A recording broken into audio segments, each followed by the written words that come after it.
Ever wonder why people call ETFs the easiest way to invest?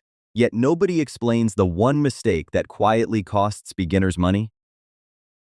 An ETF bundles stocks, bonds, or other assets into a single share you can buy or sell, like a regular stock. That means instant diversification.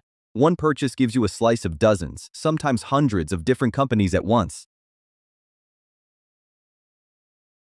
Every ETF charges a small yearly fee called an expense ratio, quietly deducted from your returns in the background. It looks tiny, often less than 1%, but over several decades, that small fee can quietly cost you thousands of dollars. Here's a common misconception. People assume every ETF is automatically safe simply because it holds many different assets. That's not true.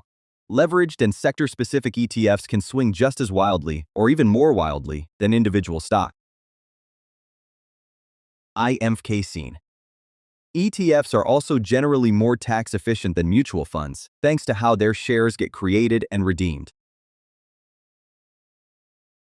That efficiency is one big reason ETFs have exploded in popularity over the last 2 decades among everyday investors. Now here's the big one. Many beginners buy several ETFs thinking they're diversifying their money across the market. But popular funds often overlap heavily, holding the very same big companies again and again inside different wrappers. So always check the top holdings first. And remember, this is general education, not financial advice, so do your own research.